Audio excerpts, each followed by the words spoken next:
going to put, okay, so I am going to put, I'm repeating for the camera.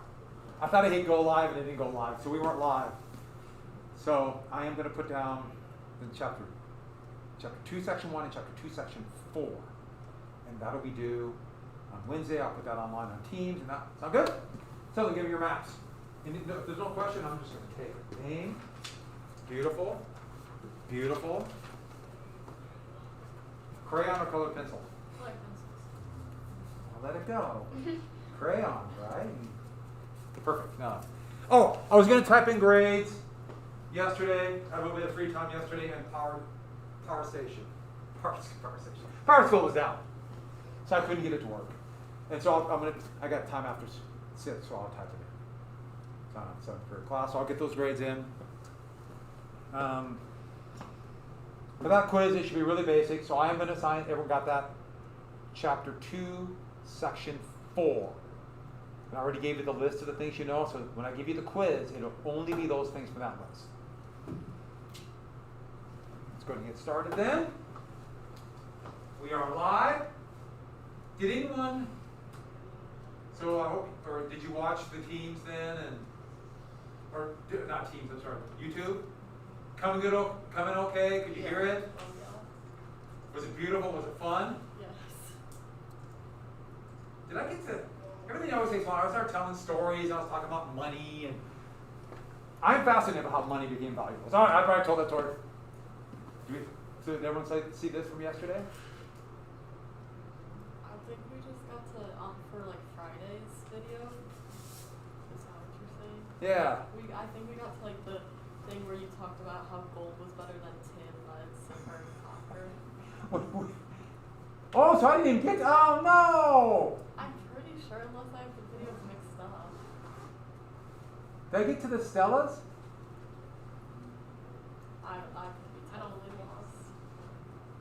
Oh, we're just here. Oh, I really got to go then. Okay, we're moving, people. This is fascinating. I'm just giving you little tidbits, but it is just amazing. And we can see parallels through today. Little things like, oh, okay, that kind of makes sense. That's why they do that. And so we did talk about this. And, it just unit of exchange. And they would, I think I accidentally said mint coins. They weren't like coins per se, but they would mint like blocks. And they would put marks on them. We're not quite to coins yet, but I think you can see the big advantage to coins, especially if you want to pay off soldiers and not have them stay and kill and loot, which was always an issue with soldiers, aka soldiers. So we got this, we get the taxes. Yeah, the whole thing about gold becoming valuable was to pay soldiers. But then, this is what the Sumerian states did. They demanded taxes to be paid in gold. And if paying gold, that means every merchant has got to now charge in gold, they've got to pay their taxes. And so that makes gold the set unit of value. I mean, there might be other units, and since silver was a little bit rare, and it did tarnish, but not, it was, I need a drink. By the way, look outside. I was going to take my class outside at lunch, and it is really smoky. I was just kind of hoping maybe it was just like the high haze made it dark. So as soon as we're done with this, we're going to run a couple miles and really just sunk it in. I've got a little allergy issue, and then combined with that, I was whining the fourth period about my allergy. So this thing kind of constricts my throat, and that makes me cough a little bit. It's an allergy. Never had it till I was in my, in my 40s. Then all of a sudden it just hit. That's not fair. And you got something to look forward to. See? You think no, there's other stuff coming. It's great. Okay, moving on. But that's how you make currency valuable. Is you tax it. Taxing is why money is valuable. We have to have dollars because we have to pay taxes. If people lose faith in the system of taxation, money loses its value. Or if we want to change our money, our currency, you start saying we're only going to collect taxes in dollars. In your lifetime, well, not quite your lifetime, but just before you were born, that's what the European countries did with the euro. they all switched and said, we're only going to collect taxes in euros. And it's amazing how fast, boom, euros became the accepted currency. Brazil, about 25 years ago, changed theirs to a different, the Brazilian peso. They went to Brazilian peso M or something like that. So that's how it works. So everyone trades in gold, we already mentioned. And so, here are those early Sumerian states. Here is the Fertile Crescent. Egypt is forming too, and we'll talk about that. We're going to watch something on Egypt more than anything. And so we have these Sumerian city-states. They're independent. They're not unified. 2500, the first real city would be Ur. And that is a drawing of the city of Ur, and you can see now, it's not very long. When you think about the whole scope of time, they're making these massive brick cities, these ziggurats, walled cities, moats. There's canals, there's flowing water. And when the only reason I put this down, some of the most amazing architectural designs would be for very prominent priests, and then the big men. The big men would be the name for the kings, would be their tombs. Not quite to the extent that it's going to be in Egypt, with the pyramids, but the tombs. And one thing about Ur would also have slaves and servants, and 50 of the leaders' most valued slaves would be volunteered to go to the next life with, or to, not the next life, but to go, they believe more like you went to a dark place, but to accompany them, they would go take poison and die with them. So they'd be volunteered. And that's what happened in other ones, but it's just such an extreme idea where supposedly it was like a big honor and they would march in, maybe also be enslaved without bath. But we already mentioned cuneiform. Well, there are a couple different examples of cuneiform where they start recording histories. And this history, sometimes of law, would be called a stele. And the Stele of Vultures would be the first written language. In fact, I've showed you this picture before of showing a phalanx of the city-state of Lagash, who defeated Umma. We don't even know the names of that. I mean, there's so many of these battles. But they wrote down this recorded history where you have here on one side and down pictographs, and on the other side, it records the history of what happened. So we know a lot about this fight back and forth between these city-states, and eventually one person claiming they're the big man, eventually the king, and taking power. And these are amazing. I've seen a couple of the stelas. You have no idea what they say, but if you go to the British Museum, because the British stole everything. And this conquest of Ur and Umma are written in Lagash. But what you need, this is what I want to say. So Lugo Zag-Si became the first king, as we know it, of Sumeria. And this concept of king would go over to Greece. Hittites, Lydia, and then Ionian Greece, we get that. But he was the first one to say, he was the big man who was made a dictator, essentially, at times of crisis, and said, the gods have told me I should remain a dictator. And he remained it. And this is him right here. Pretty good picture when you think about it. But in it, he laid out this kind of vague social contract.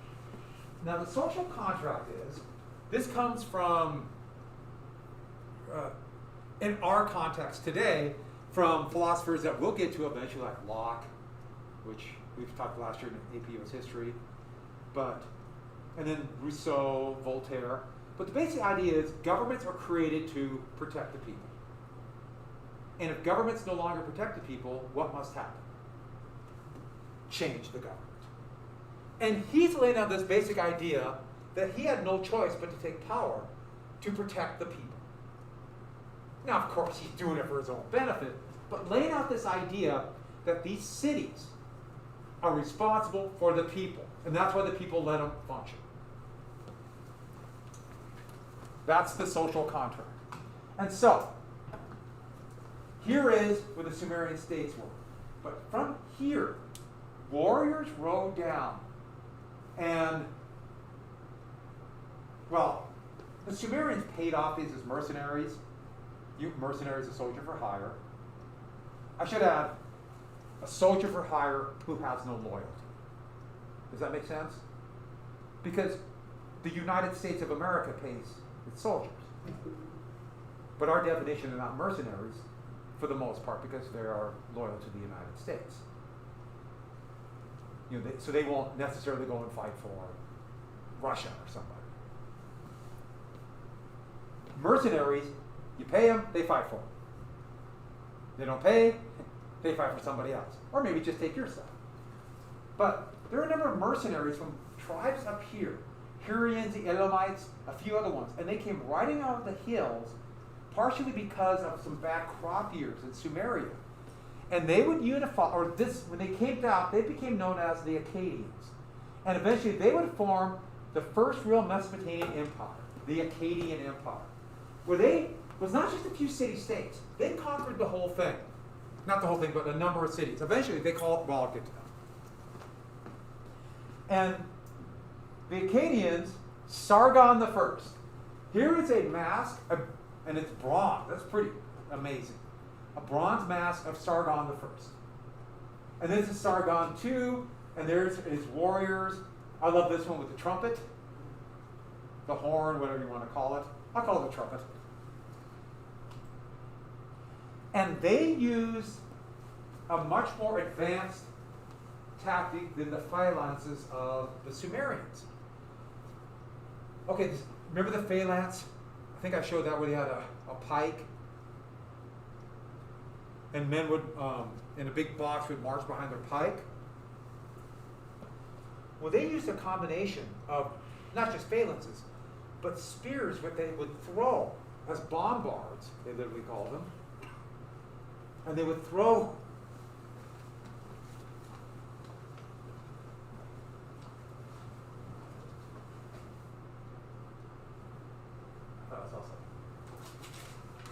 everyone hide. They would use these to disrupt the phalanx of the Sumerians, and then when they start to scatter, that's when they nail them with bows and arrows from the flanks. And this revolutionary tactic would allow Sargon to conquer one city-state after the other. And it was one of those they conquered, looted, and the next city said, maybe we'll join Sargon. He sounds pretty nice. And that's when they literally called it this first worldwide empire, and he controlled the four corners of the world. Okay. The four corners in the world are basically,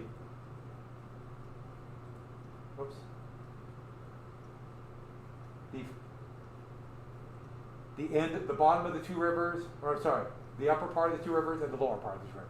Those are the four corners. And their language was called Akkadian, so they became known as Akkad. And it didn't take long after they conquered and unified that they started to adopt many of the Sumerian ideas.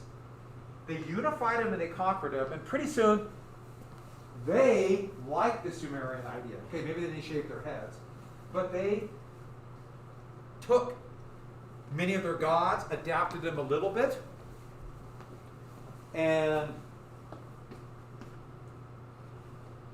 had the same kind of holy rituals and ways to see the future. Looking at bone parts, stomach parts of chickens and animals that's how I tell the future. Look at the intestines, okay? And soon they started having this ritual. One of the Sumerian rituals was for a priest to whisper into the ear of a bull. And so you have one Sumerian priest and one Akkadian priest would whisper into the head into a sacred bowl. Then the bull would tell them and foretell the secrets of the future. And I kind of like that. For some reason that makes me laugh. But while this is going on, the Hittites, who I put down conquered Babylon, but they conquered Babylon, they conquered Assyria, they kind of rode in a few different times. But the big thing about the Hittites were, they're forming right here. Off and on, we've got the Hittites coming back in. Whenever there's a drought or something, Hittites come rolling in, and then they would conquer. So they conquered all the kingdoms there, and they're always on the periphery. And they would always take advantage of the climate change. But here's the biggie. They had iron. They were the first one to really monopolize iron. And all the way from about 1500 to about 900 BC. This monopoly of iron always allowed the Hittites to be this force on the outside that could manipulate and dominate. So the main area was here, but dominate here. You see the same kind of Hittite influence when they would fight the Egyptians. Especially iron is so much thicker and stronger. Bronze swords would shatter when hitting an iron sword. And so the Hittites were this constant threat. They're also the first ones, they part of the reason for gold too. In the high mountain streams here, it was the Hittites who used sheepskins to let water go through, and then they would pick the gold flakes. It was first the Hittites. So pretty important people. Like I said, we got to kind of pick and choose what we're going to talk about. And they invaded right after, or kind of near the end of the Akkadians. They invaded. And they invaded a number of different times too. We're not going to go through all the details of the Hittites. I just wanted to make sure I mentioned them. Oops. And so, let's get to the Assyrians. After the Hittites, the next big empire is the Assyrians. And there's actually a couple Assyrian empires. And they took the Sumerian gods and put their god into it, Assur. And there's still Assyrians there in what is now Iraq today. And that's one of the things that happened when ISIS, some of you might have heard ISIS, one of their targets were the Assyrians. And a lot of them have had to flee. They've been Hussein actually, the former dictator, Saddam Hussein treated them a little better. But they were able to drive out the Hittites, and they created their capital in northern Fertile Crescent called Nineveh. And this is Assyrian art, carved in limestone, and there's some great examples of Assyrian art in the British Museum. This is from the Pergamon Museum in Berlin, the same place I showed the other day about the Babylonian Gate. And so this is one I took, and this is supposedly, I can't remember, that's Sennacherib, but slaughtering a lion. Yes, lions used to live there. And there's a lot of pictures of fighting lions. And I really like these ones. You can see a couple different things about them. First off, they are stiff. But at the same time, you see features. You look at the muscles on the lion. That's actually really cool. And it's about this high. They have these massive walls on them, and it's really fun. And I got in trouble twice in the museums there. And I did it at this one too. It's so stupid. I'll show you the other one I got in trouble too. But this one, I was trying to get a picture of the really weird light. And so, for obvious reasons, you're not supposed to touch them, right? And I was really trying to be really careful. And I kind of leaned against it to get this picture. And this guy walked up and in German said, "Don't touch." And I'm like, ah! And I had no idea it took me a second to figure out, oh God, I was touching it. And then I went to the Egyptian Museum next door and did the same thing. But, oops.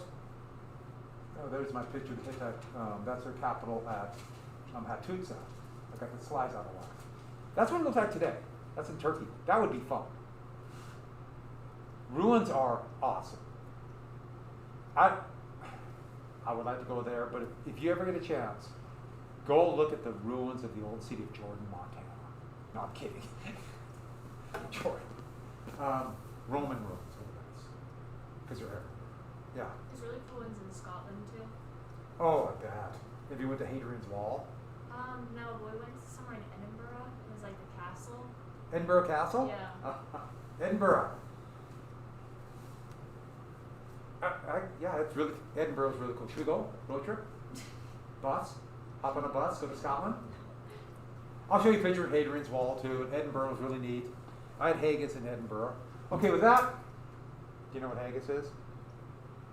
Sheep stomach, and then put in with intestine and tripe. And they told us that only tourists are dumb enough to eat this. Okay, so one of the first really, the Assyrian king I got to mention is Tiglath-Pileser. I know I'm mispronouncing. I'm sorry, Tilgoth. And this is him right here. And a lot of the pictures of Tilgoth are going to be, and a lot of these emperors, it's going to be a combination, or kings, I'm sorry. They're not emperors, they're kings. What we call kings. It's a combination of, kind of like wise lawgiver, but at the same time you notice him prostrated at his feet. But still like above everybody. And we're getting to the concept of divine right, which you've probably heard of, where gods, or they get their power from God. We're not quite there yet. When we get to the Persians, that's where you really see that. But I love the hairstyles, very braided hairstyles. I always thought those were hats when I first saw those. And the conical hat is a sign of a king in Assyria.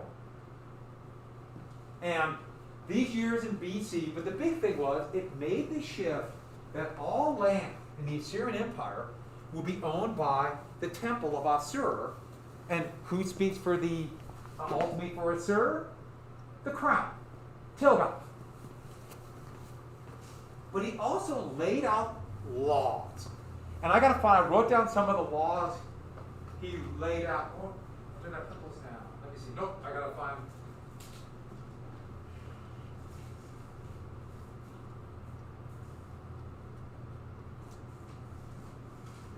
Okay, so some of the laws. Let me read to you. I just jotted them down on my legal pad. Little things I'm trying to go back over them again. And the thing was, we'll talk about soldiers in just a second. But he really kind of reestablished, there was a down period. The Hittites conquered him again. The point is that when Tilgath-Pileser came back, this law, and the whole idea was going to be set punishment for certain crimes.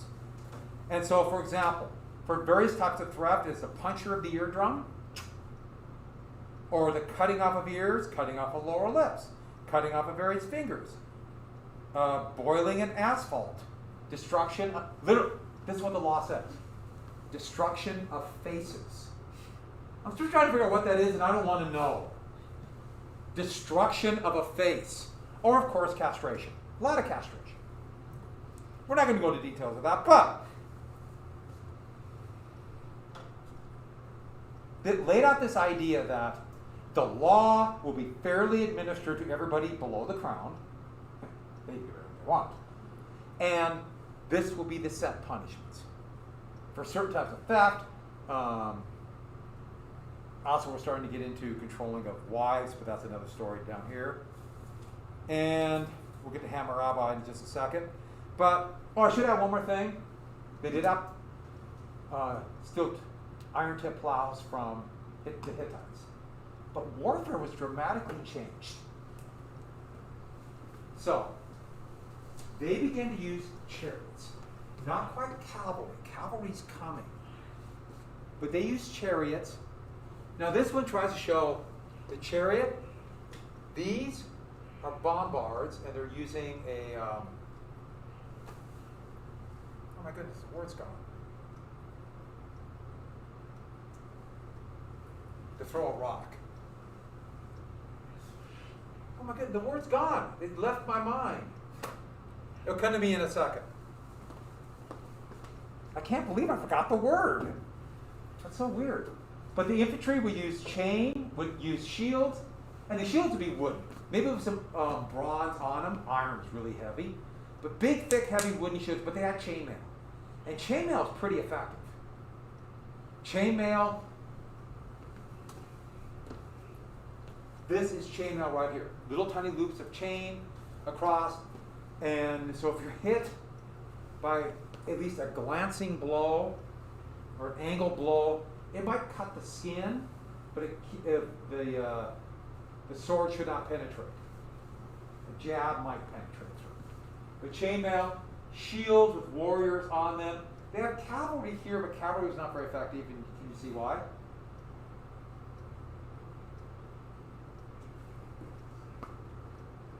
You see a modern saddle? What's here?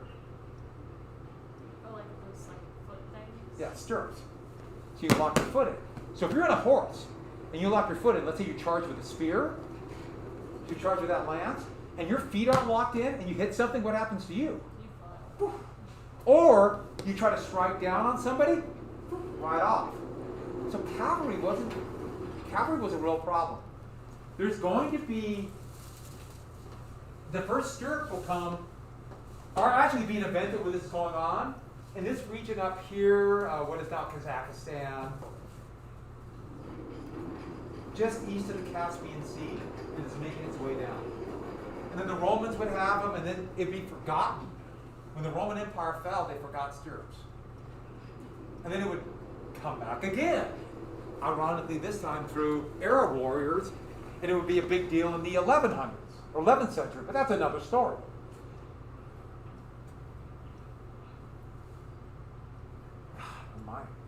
So, what happened though, constantly at this time, was a series of climate change.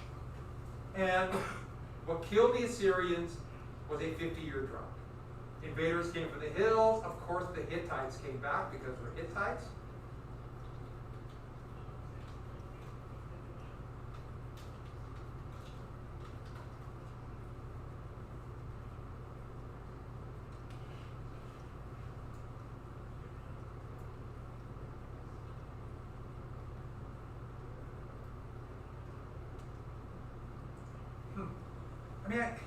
Sling is one name for it, but there's some other name I can't remember for the throwing the rock. As soon as you guys leave, I'll remember.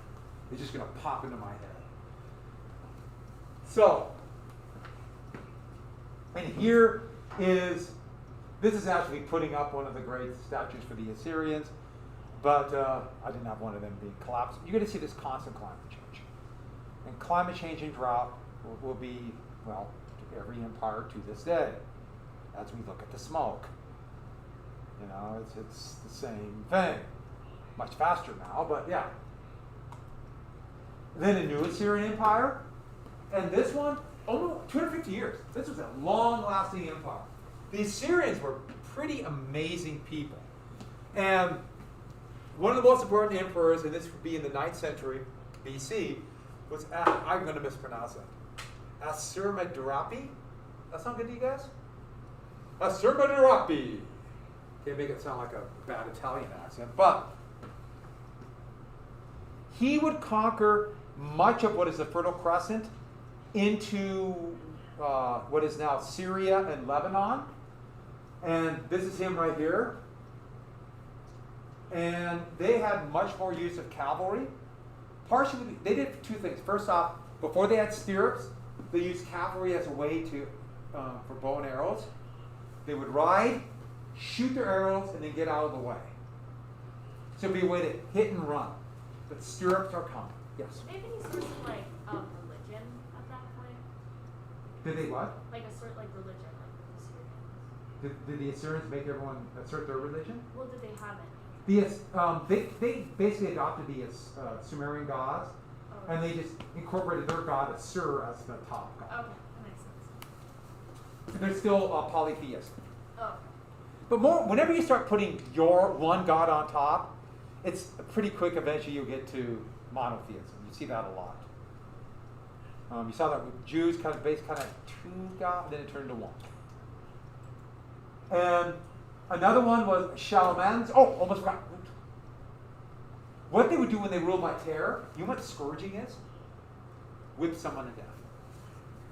So in the big public square, they would whip somebody to death. And or these mass executions, where they would either ritually cut their throats in front of everybody, or stab them with little stabs until they die, or beat them with hammers until they died. The Romans would do that. And that was the beating with hammers was a very a horrifically effective method of terror. Because if you think about, imagine being beat to death by hammers, don't all of you just kind of go, ugh. I mean, you can't help it. Have you ever heard the term decimate?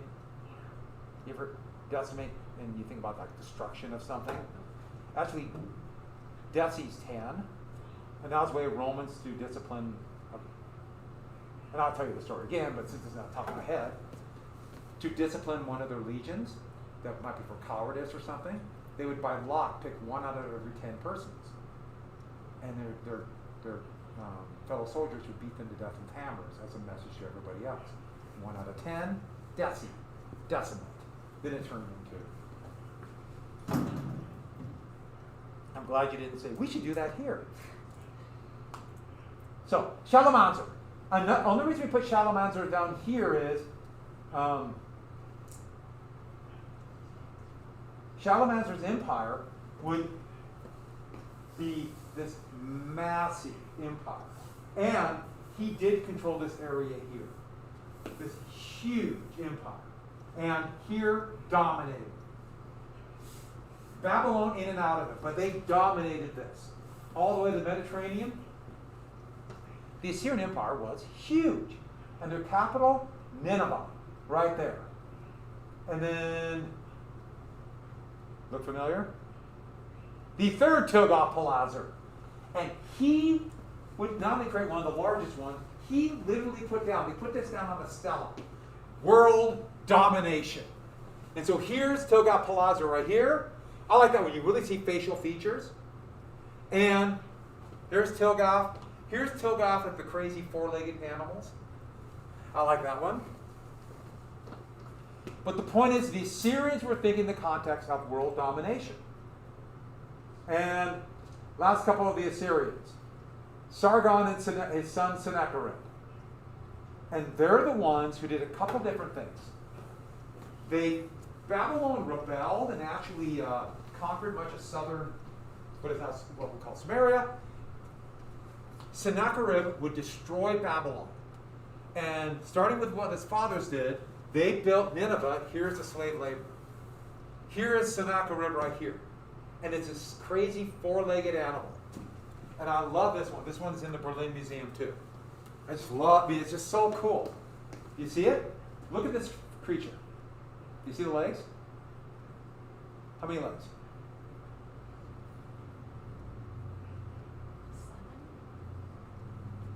7. But you see, they actually did 4 or 5. And the reason why is, if you're looking at the front, it looks like an animal sitting there in front with 2 legs. Does that make sense? But when you're on the side, what do you see? 4 legs like it's walking. So it's this weird kind of 5-legged thing. It just depends where you're at. And that's why I'm trying to get a picture of it on the side.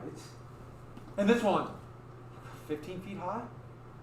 So you walk through this hallway, and oh my God, it's right there. This big thing. But his destruction of Babylon, he laid out how he destroyed it. I cut my enemies' throat like lambs. I cut off their precious lives like a string. Like a water of a storm, I made juices of their blood and guts. They ran down into the valleys of the wild earth. My prancing horses plunged their, this is on the Stele. Plunged upon their, plunged out of them streams of their blood, so they would be a river. Do you get the point here? And then they put this Stele out, and they brought the Stele, this big, basically was like that. Where they carved in everything what happened, and they would bring this Stele to various other cities and say, look what we did to Babylon. Do you want a river of blood in your town? That's a question for you. Do you want a river of blood? Come on. No! By the way, the slaves. And there's Nineveh, this massive city, 25-mile wall around the city. Every gate was a fortified gate. Gates were these magnificent things. Gates are always heavily fortified with turrets, sometimes the moat. If anyone's going to attack, they want to attack through a gate. This is a model of the city. This is a very stylized picture with a ziggurat on it. 30 miles of canals running around and through it. This is a magnificent place. Here's a couple of the ruins now. There's the ruins of the gate. Gate now, one of the gates, that's the wall. When the United States invaded Iraq, U.S. soldiers destroyed much of this. Combination of stupidity, negligence, and some just looting. And then ISIS blew up big hunks of it. So these are these historical catastrophes at Nineveh and other places. by combination of war, doesn't matter what army it was, they destroyed these amazing parts of world history. Couple of things I just got to mention real fast. Esarhaddon, and there's Esarhaddon right here, there's Esarhaddon the lawgiver. And I really like this one because there's his throne. A throne was starting to be used, he's not in it. Implying that he's not just a ruler who sits on this throne. How do we know that? He conquered Egypt. Okay. He rebuilt Babylon to become a trading center. And he was very much involved with diplomacy. You see all these examples of these, what are going to be called treaties, where he would make deals. And when he conquered Egypt, he conquered it, but left them in charge. Now, of course, it wouldn't last long. I like that picture, makes him look at his really big eyes. And there is his army. That too is in Berlin. That's a cool picture too. And you can really see the shield, the spears. Yeah, he went all the way into Egypt.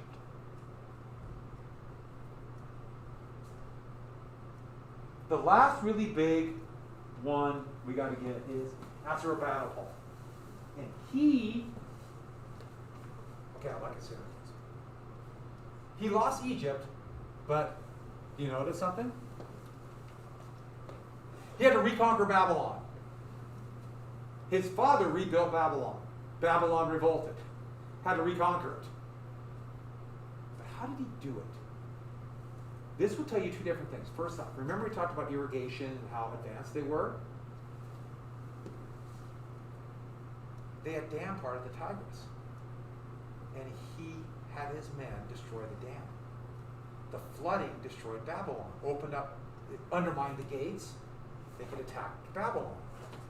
But it was in the middle of a drought. This destroyed their reservoir.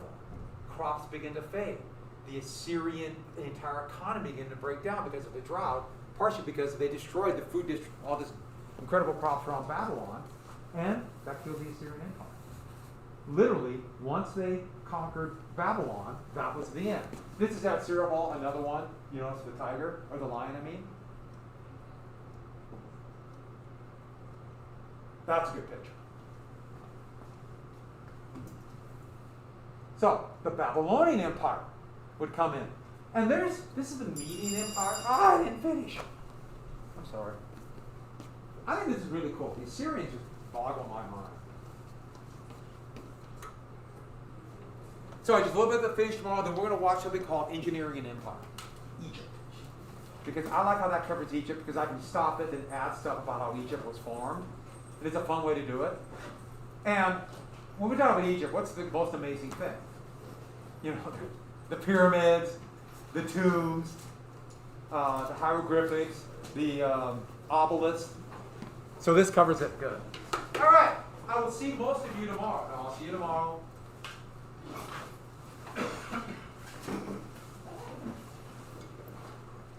Have a good day, everybody.